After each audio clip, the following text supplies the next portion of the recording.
what is the true, impossible object of feminine desire? Not love, not a partner, but the terrifying, ecstatic encounter with the real, the unsymbolizable void at the core of being.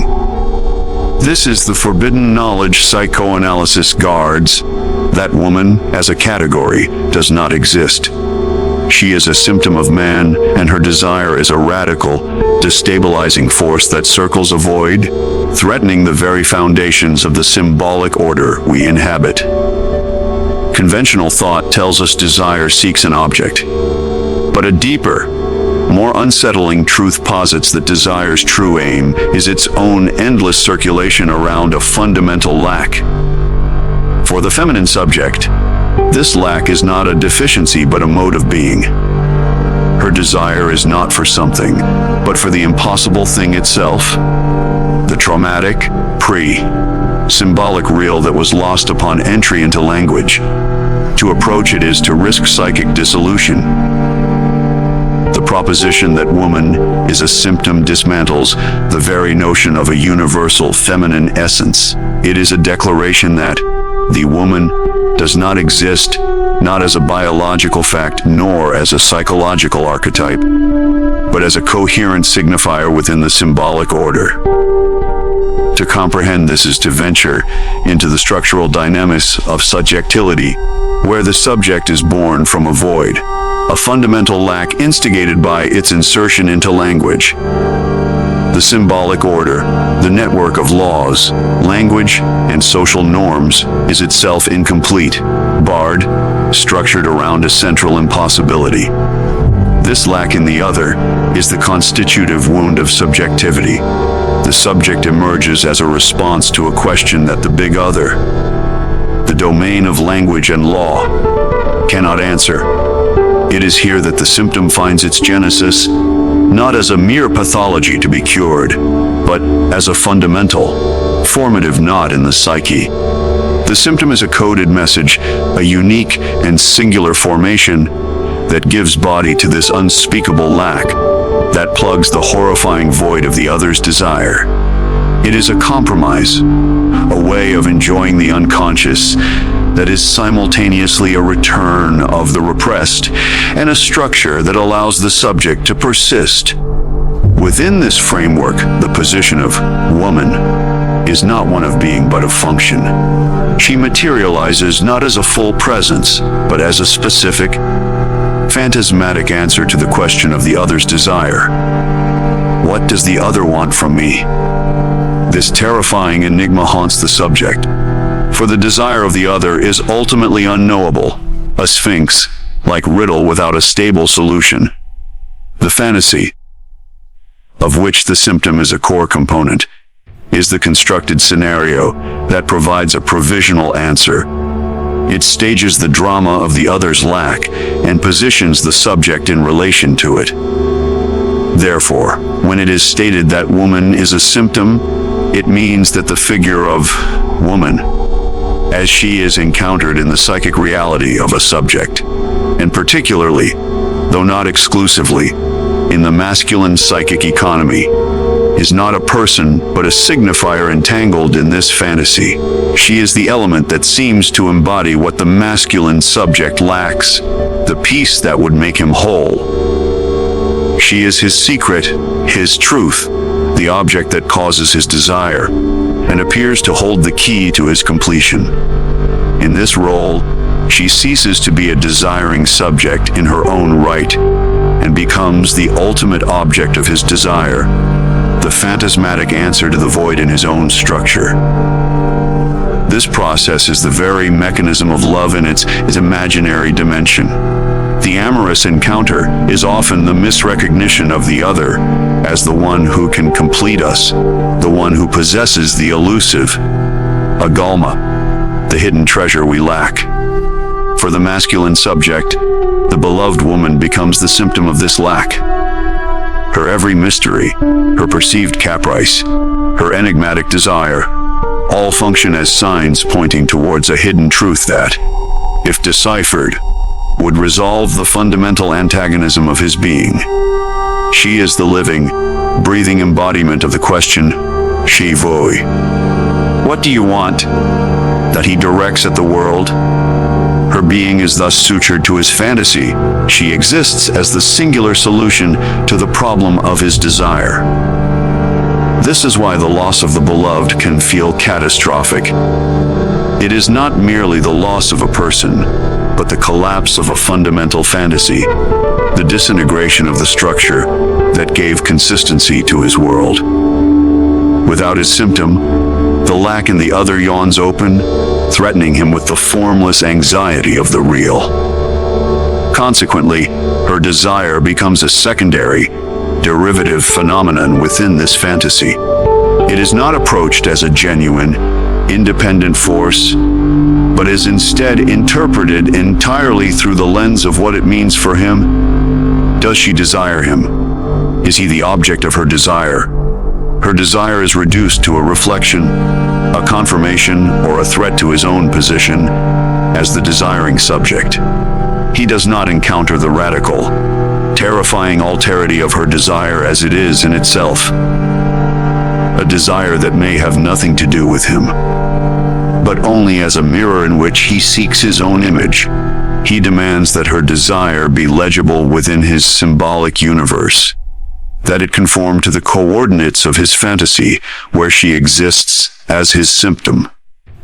When her desire asserts itself outside this frame, when it becomes truly enigmatic and refuses to be the missing piece of his puzzle, it is experienced as a betrayal, as a terrifying and destructive force. It reveals the fiction of the fantasy and exposes the fact that she was never truly the object he believed her to be, but a subject constituted by her own lack, her own relationship to the impossible real. This structural position has profound implications for the concept of love itself. If love, in its initial, passionate form, is the investment in the other as our symptom, then a love that moves beyond this imaginary capture would require a radical acceptance of the other's fundamental desiring separation. It would be to love the other not as the answer to our lack, but as a subject who, like us, is structured around a void. It is to relinquish the fantasy that the other can complete us and to acknowledge that their desire will always, ultimately, remain foreign, enigmatic, and impossible to fully assimilate. To love the other's desire in its very impossibility is to confront the limits of the symbolic order and to touch upon the ethical dimension of the real. It is a love that does not seek to heal or to complete, but to accompany the other in their own singular and ultimately futile journey around the void that constitutes them. This is the shift from love as a demand placed upon the other to fulfill a function in our psychic drama, to love as a gift that acknowledges and respects the other's irreducible and desiring subjectivity.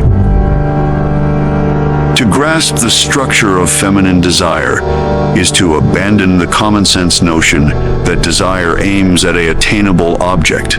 It is to enter a topological model where desire is not a line pointing toward a goal, but a torus, a loop that circles a central void. This void is not empty in the sense of a mere absence. It is a positively charged lack, a nuclear core of psychic trauma around which the subject organizes its existence. This traumatic kernel is the real, that which resists symbolization absolutely, the primordial loss incurred upon our entry into the world of language and the law of the Father. From this loss emerges the object, cause of desire, the objet petit. This object is not what we desire, but rather what causes desire to stir, what sets it in motion. It is the illusory stain in the visual field, the lost part of ourselves we project onto the world, and then pursue, the nothing that is everything. It is the agalma, the hidden treasure we believe resides in the other, the voice, the gaze, the breast, the feces. All partial objects that are fundamentally lost and can never be reacquired, for their very nature is defined by their loss. They are the corporeal embodiments of the void itself. Masculine desire, in its paradigmatic structure, operates under a fundamental fantasy of recuperation.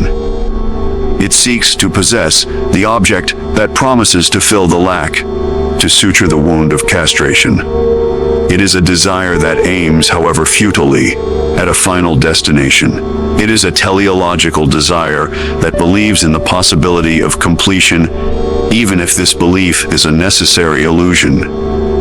The masculine subject, in his relation to the phallic function, seeks the woman who has the phallus, the object that will make him complete.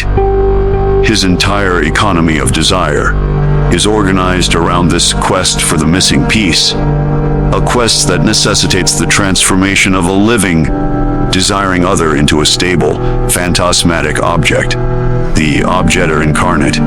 He seeks to have the object, to incorporate it, to make it his own, and in doing so, he misrecognizes the fundamental nature of desire itself, which is not to be satisfied but to persist. His desire is, in a sense, a desire for an end to desiring, a final, satiating union that would resolve the tension of being. This is why his approach to the other is so often one of interrogation and capture.